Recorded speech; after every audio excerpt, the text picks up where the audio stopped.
Welcome to PN Sports Channel. Be dynamic.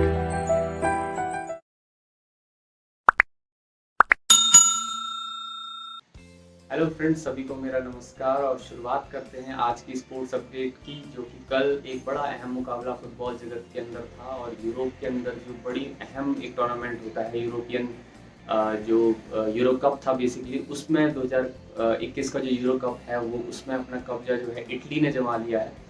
और कल Italy और इंग्लैंड का मैच जो है, मेजबान इंग्लैंड अपनी सरजमी पे खेल रहा था और वहाँ पे इटली ने बहुत रोमांचक मुकाबला में, अगर आपने उस मुकाबले को देखा होगा तो पहले 1-1 से, क्योंकि शुरुआत इंग्लैंड की बहुत बेहतर थी। और मैं आपको बता दूं कि जो ल्यूक थे उन्होंने पहले ही दूसरे ही मिनट में 1 मिनट और 67 करीब 57 सेकंड में वो स्कोर कर दिया था और 1-0 से अपनी टीम को बढ़त दे दी थी। लेकिन उसके बावजूद 66वें मिनट में 67वें मिनट में बेसिकली उन्होंने फिर से इटली ने जो है वो एक तरह से पलटवार किया और एक बराबरी उन्होंने की। और उनकी तरफ से बोनुसी ने 67वें मिनट में वो स्कोर किया, जहाँ पे कि स्कोर जो है वो बराबरी 1-1 पर रहा। और उसके बाद पेनल्टी शूटआउट में मैच जाने के बाद जो गोलकीपर हैं इटली के, मैं आपको बता दूं कि जियानलुगी डोनारुमा जो हैं, उनके जो गोलकीपर हैं, उन्होंने बेहतरीन गोलकीपिंग की और बहुत बहुत क्लीन सेव की, और 3 तो बहुत ही क्लीन सेव उन्होंने कल किए थे। तो उसके दम पे इटली ने जो है वो खिताब अपने नाम कर लिया। और बहुत लंबा सफ़र इटली को भी इसके लिए तय करना पड़ा। और कल इतने बड़े मुकाबले में जो है, एक तरह से अगर हम स्टैट्स के ऊपर देखें तो इटली बहुत आगे बेसिकली देखा जा रहा है। शुरुआत भले इंग्लैंड की दूसरे मिनट में बहुत बेहतर हुई थी, लेकिन स्टैट्स को अगर आप देखो तो कहीं ना कहीं बॉल पोजीशन में अगर आप देख लो तो वहाँ पे 88% जो है बॉल इटली के पास ऑलरेडी है, और 34% ओनली जो है वो करीब 66%, माफ कीजिएगा 66% जो है वो इटली के पास रही, और 64% लगभग जो है वो इंग्लैंड के पास रही। उसके साथ साथ अगर हम शॉट्स की बात करें तो वहीं 19 शॉट्स जो है वो इंग्लैंड के रहे, और मात्र 6 शॉट्स जो है इंग्लैंड के रहे, और 19 जो है वो इटली के रहे।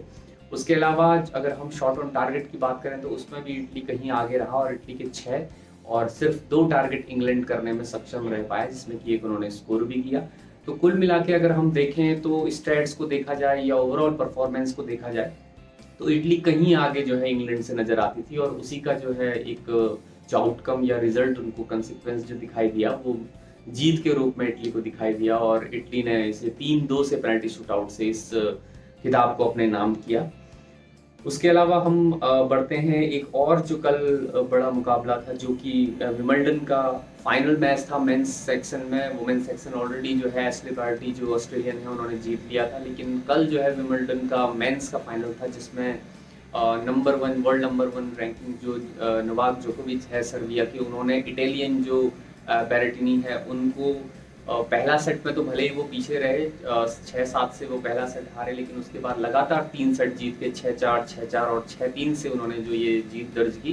तो ये एक अपने आप में बहुत बड़ी जीत थी, और छठा जो है ये एक तरह से उनके लिए विंबलडन टाइटल था। और अगर हम चारों ग्रैंड स्लैम की बात करें तो 20वां ग्रैंड स्लैम बेसिकली जो नोवाक जोकोविच के नाम जो आया, और 20 ग्रैंड स्लैम करने के साथ ही उन्होंने जो है मैच किया, इक्वल किया, रिकॉर्ड इक्वली जो है उन्होंने रॉजर फेडरर और राफेल नडाल के साथ जो है वो 20 ग्रैंड स्लैम का रिकॉर्ड जो है मेंटेन किया। तो अब जो है नोवाक जोकोविच की पे ही सभी की नजरें हैं, क्योंकि अब रॉजर फेडरर और राफेल नडाल का लगभग समय चला गया है, तो ऑलमोस्ट ये रिकॉर्ड तोड़ने का उनके पास सुनहरा मौका है। तो मे बी जो है कुछ समय बाद आपको विंबलडन के बाद जो अगला ग्रैंड स्लैम होगा उसमें कुछ 21वां ग्रैंड स्लैम हो सकता है नोवाक जोकोविच अपने नाम करके इस रिकॉर्ड को ब्रेक करें।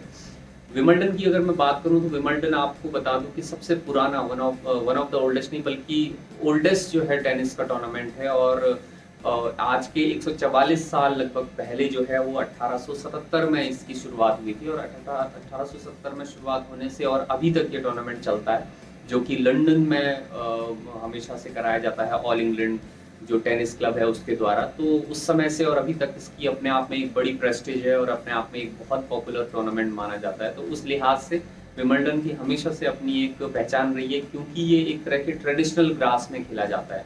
क्योंकि दूसरे अगर हम जो ग्रैंड स्लैम है उनकी बात करें तो कुछ क्ले पे खेले जाते हैं, कुछ हार्ड कोर्ट्स पे खेले जाते हैं, लेकिन जो नेचुरल बेसिकली जो ग्रासी कोर्ट है वो एक तरह से विंबलडन में होता है, और ग्रासी कोर्ट के साथ इसकी अपने आप में एक वैल्यू बढ़ जाती है। तो इस तरह के एक विंबलडन की न्यूज़ के बाद हम बढ़ते हैं ओलंपिक की तरफ। ओलंपिक में जो है आप सभी जानते हैं कि कोविड-19 जो है लगभग लगातार अभी भी पूरे विश्व भर में बना हुआ है, और उसके उन चीज़ों को देखते हुए कई नियमों में बदलाव आईओसी को भी करने पड़ रहे हैं। तो एक बड़ा बदलाव जो है वो मैं आपको बता दूं कि अगर बीच टूर्नामेंट में या टूर्नामेंट जब स्टार्ट होने वाला होगा, या कोई इवेंट अगर ओलंपिक जब स्टार्ट होते हैं 23 जुलाई से जो स्टार्ट होने वाला है, अगर उसमें कोई टीम प्रतिभाग नहीं कर पाती तो उसे जो है एक तरह से डिस्क्वालीफाई नहीं, बल्कि वहाँ पे उसको डीएनएस मतलब डिड नॉट स्टार्ट लिखा जाएगा कि शुरुआत ही उनकी नहीं हो पाई। तो इस तरह से एक उन्होंने इसको कोविड की वजह से पहले से ये सेट करके रखा है कि किसी भी टीम को डीएनएस मतलब डिड नॉट स्टार्ट से वहाँ पे एक तो मेंशन मार्क किया जाएगा। उसके अलावा कुछ बहुत अलग अलग तरह के जितने भी गेम्स हैं, जितने भी स्पोर्ट्स हैं, उनमें अलग अलग तरह के नियमों, क्योंकि हर एक स्पोर्ट्स का, हर एक इवेंट का अलग अलग स्पेसिफिसिटी होती है, तो उसके लिहाज से नेचर ऑफ एक्टिविटी के हिसाब से बेसिकली वो रूल्स भी अलग हैं। तो मैं कुछ चीज़ों को ले रहा हूँ। जैसे अगर मैं भारतीय पर्सपेक्टिव से बात करूँ तो अगर टीम गेम की बात करें तो हॉकी एक ऐसा इवेंट है जहाँ पे वुमेन्स और मेंस दोनों टीम जो है ओलंपिक में प्रतिभाग करने जा रही है। तो वहाँ पे जो नियम रहेगा, अगर कोई टीम स्टार्ट नहीं कर पाती तो मैंने जैसा कहा कि डीएनएस उसको मार्क किया जाएगा।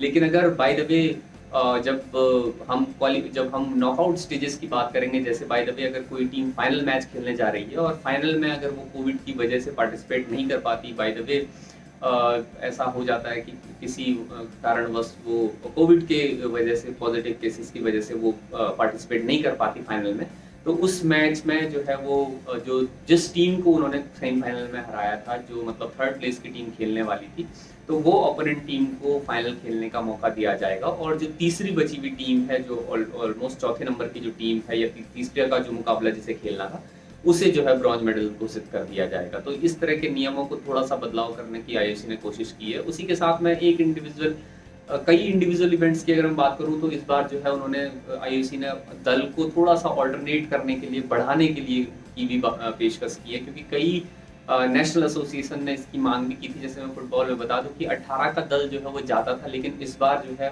जो स्क्वाड होगा वो 22 का होगा। मतलब टोटल नंबर ऑफ जो पार्टिसिपेंट होंगे वो 22 हो सकते हैं। भले ही जब टीम लिस्ट आप दोगे तो उस समय 18 प्लेयर्स के साथ आप टीम लिस्ट दे सकते हो, और एक बार अगर कोई रिप्लेसमेंट अगर आपने ले लिया तो वो वापस रिटर्न नहीं होगा। तो ये भी एक नियम उन्होंने किया है कि कुछ एक्स्ट्रा खिलाड़ियों को कई इवेंट्स में मौका देने की बात कही गई है। तो इस तरह की चीज़ें, और स्विमिंग में और बॉक्सिंग में बहुत सारे अलग अलग तरह के स्पेसिफिक इवेंट हैं। तो बहुत यहाँ पे भी कोविड-19 की वजह से पार्टिसिपेट ना करने की वजह से वहाँ पे रूल्स को थोड़ा सा रिलैक्स किया गया है।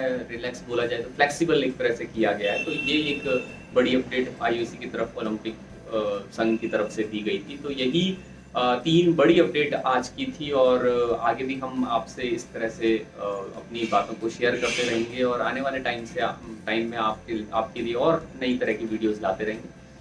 बहुत बहुत धन्यवाद।